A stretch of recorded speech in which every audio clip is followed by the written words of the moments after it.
Ďakujem pekne za uvedenie aj predstavenie kolegom. Čiže keď sme zostavovali program tejto konferencii, tak sme považovali za správne a dôležité, aby sme sa informovali navzájom o tom, že ako sa zákon o športe uvádza do praxe.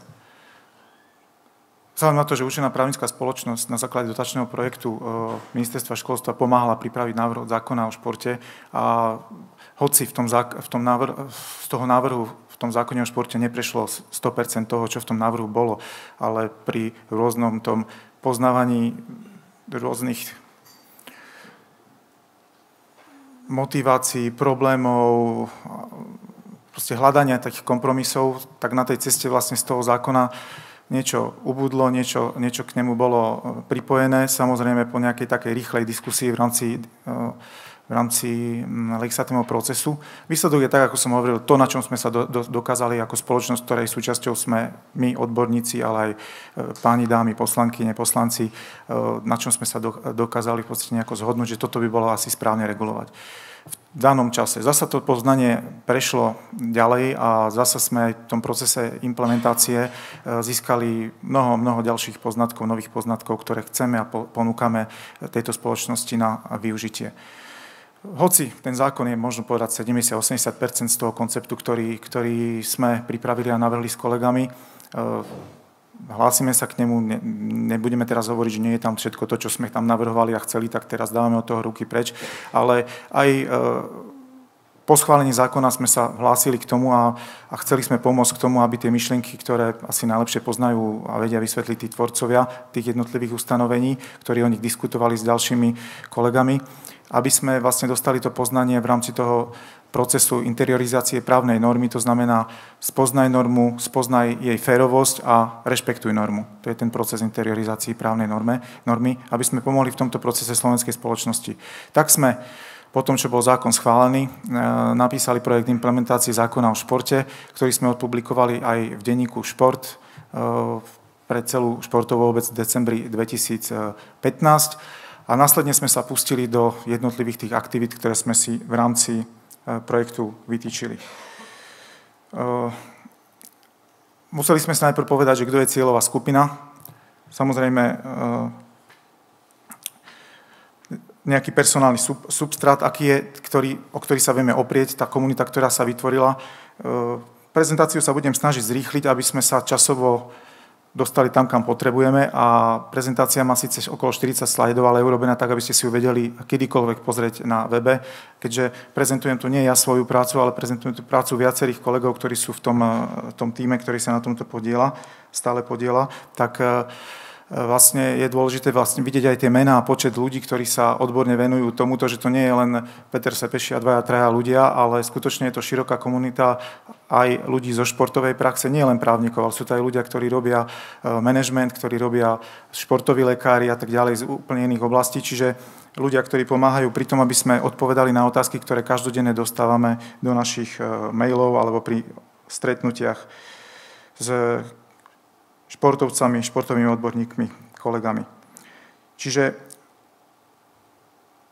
čo tam máme? Cieľové skupiny projektu, tie máme jasné, môžeme ísť ďalej.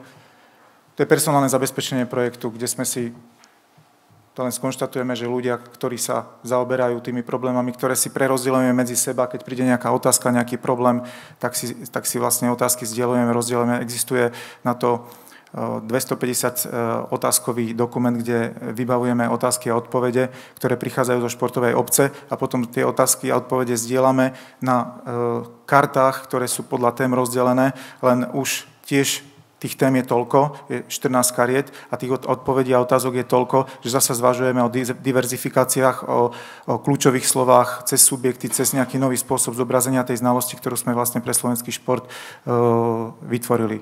Môžeme ďalej, prosím. Prvá vec, ktorú sme v rámci projektu realizovali, to boli vzdelávacie a diskusné podujatia k zákonu o športe, kde sme chodili na 18 miestach, kde sme boli na 1 až 2-dňové podujatie. Keď nás osloví nejaký ďalší zväz, veľmi radi prídeme znova, alebo teda, kde sme ešte neboli. A boli to skutočne podujatia, kde sme si vyskúšali na vlastnej koži, ako budú odpovedať tí ľudia, ktorými sa o tom rozprávame. Boli sme upozorňovaní, že keď prídeme, že sú tam tí ľudia nabrúsení a tak ďalej.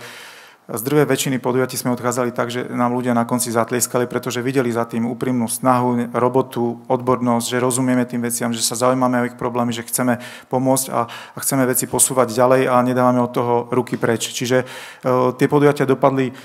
Ja som z nich mal ako ľudský aj odborne veľmi dobrý pocit a neľutujem, že sme sa ich v čase sobota, nedeľa po večeroch zúčastňovali a sme ďalej pripravení v podstate pomáhať Slovensku, lebo to je jedno, či to robí ministerstvo alebo či to robí nejaké občianske združenie. Sme tu Slováci, žijeme na Slovensku a keď niečo vie niekto, tak by sa mal o to podeliť. Samozrejme, nie je to môj biznis, lebo ako prokurátor, generálny prokurátor mám svoju prácu, svoj plat, ale toto je niečo navyše, čo dávam ja každý z nejakého iného dôvodu. Ja som v športe zažil toľko krásnych zážitkov, toľko mi ten šport dal, či už aj tá húževnatosť, vytrvalosť, pracovitosť, ktorú v podstate zrejme premietame aj s kolegami do týchto projektov. Môžeme ďalej. Ponúkli sme každému jednému subjektu, kde sme boli nejaké témy, ktoré by sme chceli vlastne alebo mohli odprednášať. Väčšinou boli zaujímavé najmä tie ekonomické témy, potom tie témy, ktoré súviseli so stanovami klubov a zväzov. A vyskladali si vlastne jednotlivé zväzy témy podľa toho, že čo pociťovali, že tá ich členská základňa potrebuje.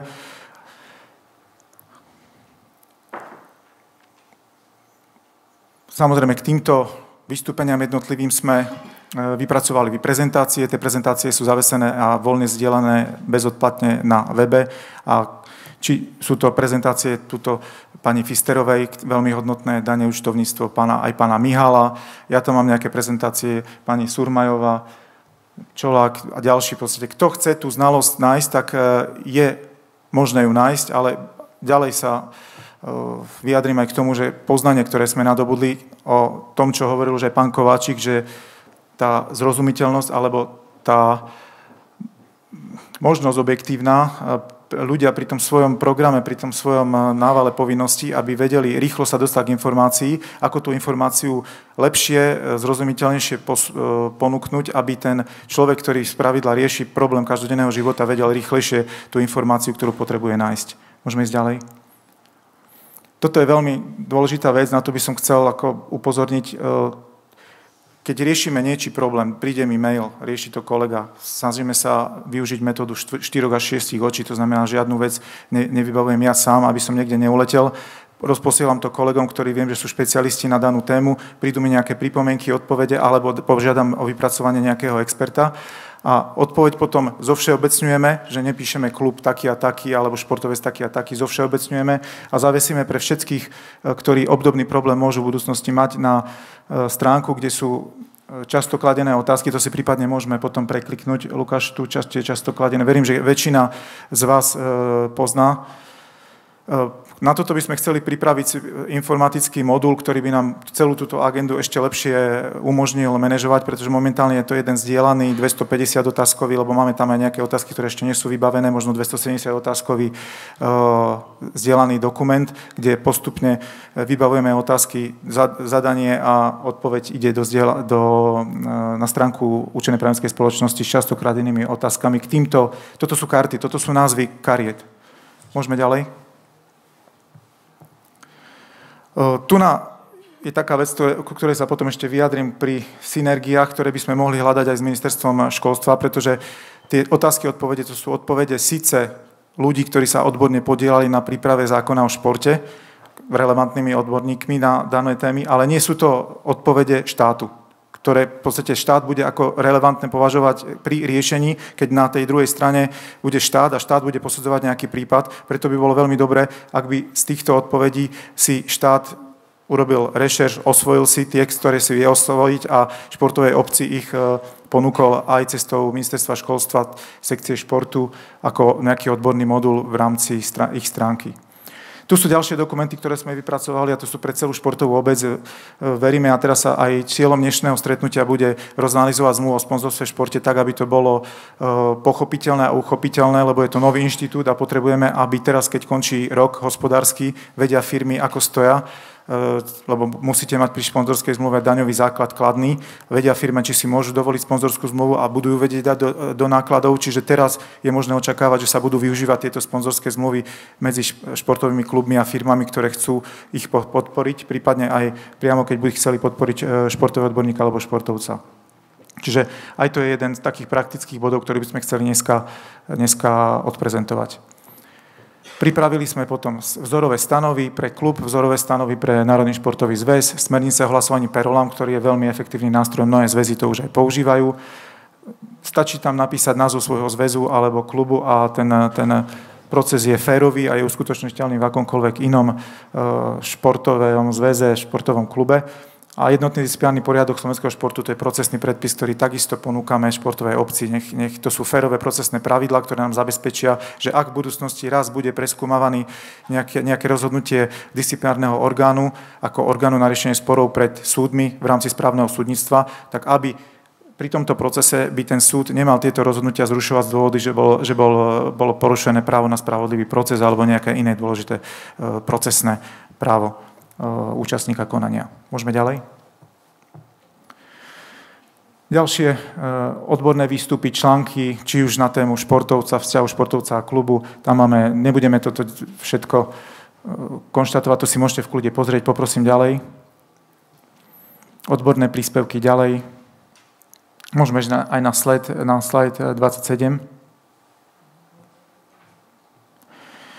Tuto máme vlastne ďalší záväzok, ktorý je v rámci projektu implementácie zorganizovať takúto konferenciu Šport a právo, kde sa chceme poďakovať aj všetkým partnerom, ktorí nám pomohli v rámci tohto projektu implementácie zákona o športe, aby sme ho mohli realizovať, pretože čas je slušné za čas a energiu a znalosť, ktorú venujú do tohto projektu tí ľudia, ktorí sú na tom zozname s tým, že ten zoznam je otvorený, nie je to nejaká uzavretá komunita vyvolených, aby vlastne bol vytvorený určitý reprodukčný systém na to, aby táto znalosť, ktorá slúži slovenskému športu, bola udržiavaná v nejakom tom akcieschopnom stave, aby tí ľudia, keď dostanú e-mail, keď dostanú zadanie, aby boli schopní a ochotní si zatriediť svoje pracovné povinnosti a v tomto projekte sa aktívne zapájať. Tu sú cesty, že akým spôsobom sa snažíme zdieľať výstupy z tohto projektu, či už cez stránky UČPS, cez stránky partnerov, na SFZ, cez Helpdesk sa rozosielajú informácie, ktoré sú relevantné pre členov futbalovej obce. Viem, že aj na stránkach tenisového zväzu, plaveckého zväzu sa objavia občas informácie zo stránky Učenej právnickej spoločnosti a je to k dispozícii, je to bezplatne pre vás znalosť, ktorú distribuujete medzi svojich členov, a aby v podstate ten pohľad, tá vízia na slovenský šport, aby sme si ju vedeli zjednocovať a smerovali nejak tak bližšie k tomu, aby ten zákon bol dodržiavaný, pretože v mnohých smeroch si ten život ide ďalej a zákon si žije svojím životom a ľudia si ďalej v rámci tých svojich stereotypov, ktoré neradi prirodzene opúšťajú, to je úplne prirodzené a ľudské, na nikoho sa to nehnevajme, len to nevyčítame, je to prirodzené, tak aby sa to zbližovalo. Poprosím ďalej. Tu sú subjekty, ktorí v podstate podporili projekt implementácie zákona o športe do praxe. Veľmi pekne ďakujeme. Podporilo nás Národné športové centrum Mesto Košice ako Európske mesto športu 2016, Slovenský futbalový zväz, Slovenský zväz ľadového hokeja, Slovenská plavecká federácia, Slovenská basketbalová asociácia, Slovenský zväz kanoistiky na divokej vode. Tí vlastne, s nimi sme sa rozprávali, myslím si, že by tam bolo určite viac subjektov, keby sme to robili profesionálne, ale moja prvá primárna práca je práca prokurátora a ďalší takisto majú svoje advokátske a neviem aké. My nemáme čas teraz chodiť, stretávať sa a riešiť, vysvetľovať, čiže určite by bolo viacej zväzov, s ktorými sme sa o tom predbežne bavili a že by radi podporujú určite minimálne morálne, aj tým, že sa s nimi stretávame a využívajú v podstate ponuku tohto projektu na oboznamovanie svojich členov. Poprosím ďalej. Princípy projektu, aby takáto komunita, v ktorej je možno 40-50 ľudí, mohla fungovať, tá širšia, tak musí to mať nejaké princípy, aby to bolo životoschopné. Pretože z toho projektu v podstate sú aj nejaké príjmy ako finančné na implementáciu zákona o športe. Ak by sme tieto prostriedky nevyužili rozumne a férovo, tak celé by sa to rozpadlo. Lebo na peniazoch sa stále rozpadne všetko. Hej? Čiže aj preto aj do tohto projektu sme dali transparentnosť, to znamená, riešime všetky príjmy a výdaje cez transparentný účet a odmeny autorom a lektorom sa uhrádzajú podľa vzorca, ktorý schválila Rada účenej právnickej spoločnosti. Čiže takisto, ako je v športe vzorec, ktorý schválila vláda nariadením, tak takisto aj tuto je vzorec, ktorý je dostupný každému, kto v tom projekte je, aby vnútorne mal skutočne ten pocit férovosti. A samozrejme je to aj vo vzťahu k tým partnerom toho projektu tiež férové. To sú dôležité veci. Poznatky z procesu implementácií. To, čo som spomínal, nedostatok informácií. Keď sme sa veľakrát bavili s niekým, kto bol kritický, zistili sme, že veľa informácií mu chýbalo. Niekedy na nás aj vyleteli ľudia, potom sme sa rozprávali veľmi kľudne, asertívne, s pokorou a proste keď sme si vysvetlili dôvody, ciele jednotlivých parciálnych úprav, ľudia to akceptovali a nezistili sme nejaký zásadnejší problém pri vysvetľovaní zákona o športe. Mali sme to, myslím, že aj celý 9-členný kolektív, ktorý sme chodili, plus, minus 2 a 3, ktorí boli takí, že menej s nami chodili, veľmi dobrý pocit. Ešte poprosím to predchádzajúce, lebo toto je dôležité. Veľa subjektov očakáva informácie od štátu. To znamená, relevancia toho, čo povie ako účená právnická spoločnosť, ako združenie je síce fajn, ale na druhej strane potrebujú, aby im štát povedal, že takto to ideme. Hej? Čiže my ponúkame štátu, tu sú ponúkané riešenia, štát vyber si, či tieto riešenia sú odborne pre teba dobré, vyhovujúce a osvojíš si ich, alebo povieš, že nie. Samozrejme, my sa prispôsobíme, my vieme, že aká je naša rola, vieme, že my chceme štátu pomáhať a nie robiť mu v podstate prekážky a vytvárať nejaké konflikty.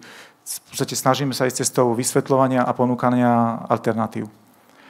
Ďalej, nedostatok času na štúdium a riešenie problému, to je klasický problém asi u každého z nás, keď čokoľvek riešime. Záujem informácia a limitovaný snah o riešenie konkrétneho problému, nezáujem systematické pochopenie komplexnej úpravy zákona, to je tiež zrejme z časových dôvodov, nesprávne očakávanie športových organizácií zaujímavej činnosti.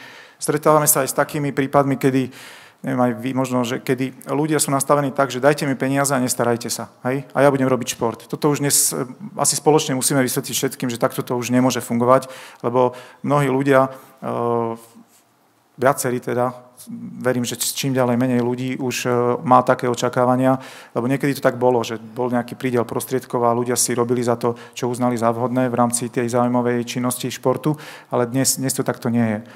Potom nekritický postoj, názor a predsudky. To samozrejme súvisí aj s tým, ako sa o zákone o športe, o jeho jednotlivých inštitútoch hovorí, do akej miery sú pripravení novinári na to, aby jednotlivé témy riešili, či máte stretnutie aj vy s novinármi, že či si dali námahu, aby si aspoň základné informácie k danej téme pozreli a takto prišli, alebo či od vás očakávajú, že vypracujete kompletný článok aj so všetkým, čo treba a v podstate oni to už potom len si nejako učešú a odprezentujú. Veľmi si vážime novinárov, ktorí chodia pripravení a máme na Slovensku, si myslím, že aj množinu takýchto novinárov a radi s nimi spolupracujeme. Potom potreba vysvetliť veci jednoduchšie graficky na menšom priestore písaného textu. Toto je, o čom hovoril zrejme aj pán prezident Kováčik, čiže tiež je to vec, ktorou sa zaoberáme. Poprosím ďalší slajd. To je nejaká schéma riešenia, ako riešime tie naše problémy. Toto by mohlo... A ešte ďalej poprosím. No, toto je dôležité. Nový pohľad, čo by sme chceli do budúcnosti zmeniť na tom, ako ponúkame teraz tú znalosť. Chceli by sme tú znalosť dať do pohľadu subjekt, som subjekt nejaký, som športový odborník, som tréner, som delegát, som neviem čo, mám nejakú životnú situáciu, to znamená ponuka životných situácií a k tým životným situáciám otázky, odpovede, právna úprava, nejaké vzory, formuláre, čiže ísť na to trocha inak, na to zobrazenie, pretože keď prídete na kartu športového odborníka a nájdete tam 51 otázok a odpovedí, síce sú zbalené všetkých 51 otázok, čiže vidíte len 51 otázok a viete si čítať len otázky, ale aj tak je to už penzum, veľké množstvo materiálu, v ktorom sa je dosť ťažké orientovať. Čiže tu sa snažíme zjednodušiť ten pohľad na tú znalosť a tak ju viac priblížiť tým ľuďom. Aj e-Slovensko portál sa snaží ponúkať služby cez životné situácie, tak ideme v tomto trende aj my. Ďalej, komentár k zákonu o športe. Tiež chceme informácie navzájom previazať, aby ľudia nemuseli... toľko sa pohybovať na stránkach, ale aby tú znalosť dostali aj s vysvetlením komplexne. Ďalšia vec, to by sme chceli pripraviť videobesedy a online besedy cez chat písomné, čo by tiež mohli byť na nejakú tému, nejaký čas zorganizované aktivity. Dobre, kľúčové nástroje implementácie. Ako tak chodíme po tom Slovensku, tak čo nám z toho všetkého vychádza, že čo by nám veľmi v rámci implementácie pomohlo? No, v rámci skupiny sme sa zhodli, že určite to je informačný systém športu. Aj po skúsenosti zo Slovenského futbalového zväzu, kde informačný systém slovenského futbalu zviazal kopec procesov, ktoré ľudia predtým museli mať nejakým spôsobom naučené, zaužívané, nejak museli robiť. Teraz ten informačný systém slovenského futbalu im povie, kedy, čo majú urobiť, čo majú zaplatiť, príde im elektronický faktúra, upozorní ich na splnenie nejakej povinnosti. De facto ten človek, ktorý manažuje ten klub, má oveľa menej povinností niečo študovať, čítať, pretože ho ten informačný systém vedie tým športovým životom a ukazuje mu s dostatočným predstihom, že čo kedy má urobiť, že ten priestup už sa nedá urobiť tak, že niekde nejaké podpísané lístky poštou alebo osobne a časové pečiatky a tak ďalej. Proste už je to všetko zautomatizovaný proces, do ktorého sú zakomponované už aj pravidla. To isté by mal urobiť informačný systém športu, ktorý by mal v podstate tej športovej organizácie, kluby, zväzy, tými povinnosťami, na ktorých bude upozorňovať, zviazať ich život a pomôcť im ako nástroj, aby nemali problém tým, že musia niečo sledovať, študovať, pretože ten systém ich vyzve. Notifikuje ich, že splňte dovtedy a vtedy takúto povinnosť. Máte tu a tu nesprávnu informáciu, doplňte toto a toto. Potom ďalšia dôležitá vec je helpdesk. To je niečo, čo by rozosielalo informácie aktívne na všetky športové organizácie, na zväzy. Príde nejaká otázka, ktorá, keď niekto na ministerstve vyhodnotí, že toto je vec, ktorá by mohla pomôcť x športovým klubom, športovcom, športovým odborníkom, treba to rozoslať, treba to dostať ten názor, zjednocovať ten pohľad aj na tie drobnejšie problémy v rámci športu. Čo je zasa ďalšia vec, keď financie, motivačný faktor, keď niekomu zastavíte financie, tak urobí si tú domácu úlohu, tak dobehne ten nedostatok. A toto tiež je treba veľmi účinne, efektívne. Kto chce verejné financie, tak musí dodržiavať pravidlá. Tomuto tiež veľmi dobre akože ľudia rozumejú. Čiže toto sú také naše poznatky a chceli by sme tiež akože apelovať aj na to, aby tá komunikácia, práce na informačnom systéme športu boli čo najefektívnejšie, lebo chodili sme všetci v rámci prezentácií, v rámci verejných dišpút. Všetci sme vlastne uverili tomu, aj prezentovali, aj chceli sme, aby to tak bolo a malo to tak byť, bolo to tak dizajnované. Informačný systém športu mal byť základom reformy slovenského športu. To mal byť taký základný pilier, ktorý mal pomáhať v každodennom živote športovca, športovej organizácie, ale dnes v podstate sme v nejakej fáze, budú ďalšie vystúpenia, budú hovoriť kolegovia z firmy, ktorá dodáva tento informačný systém, že kde sa môžeme dostať za nejaký čas, ale určite by som na základe tých poznatkov z tých stretnutí apeloval na to, že to je vec, ktorá by nám strašne zjednodušila a zjednotila myslenie v športe, aj poznanie v športe oveľa efektívnejšie rozšírila, pretože my síce sme boli na 18 prezentáciách jednodňových, dvojdňových, tam bolo dokopy okolo 1000 ľudí, ktorí veríme, že ďalej tie informácie, ale určite v nejakom zmenšenom rozsahu, obmedzenom, to, čo si zapísali, pamätali, posúvali ďalej, ale je to si myslím, že málo na to, ako by to malo byť, vzhľadom na to, že robíme zásadnú reformu procesov v každodennom živote športovej organizácie, športového zväzu. Poprosím ďalej. Tuto by sme si dovolili vlastne urobiť nejakú štatistiku. Portál určenej právnickej spoločnosti je odborný portál. Máme tam počas roku 2016, venujeme sa takmer výlučne športu. 197 000 zobrazení, to sú ľudia, ktorí si prečítali nejakú informáciu to je aj pre nás taká spätná väzba, či vôbec má význam toto, čo robíme, či to niekto číta, či sa to zdieľa, či sa to sleduje. Máme v Zákon o športe facebookovskú stránku, kde sa snažíme zdieľať informácie, aj také populárne, čo sa týka športu, nie len čisto právne, ale aj veci, ktoré majú nejaký právny rozmer a v tom našom športovom a spoločenskom živote sa udejú a súvisia so športom. Dobre, a taký citát, na záver som si dovolil, že, lebo toto je niečo, čo myslím, že sprevádza činnosť skupiny, ktorú sa pokúšam nejakým spôsobom tak koordinovať, že sú to ľudia s veľkou pokorou, s veľkou znalosťou, odhodlaním, majú radi Slovensko a chcú mu pomáhať, takže sme vytrvali a sme pripravení ďalej ponúkať tú našu znalosť a alternatívy, ktoré na základe nej vieme pripraviť pre kohokoľvek, kto sa na nás obráti. Ďakujem veľmi pekne za pozornosť.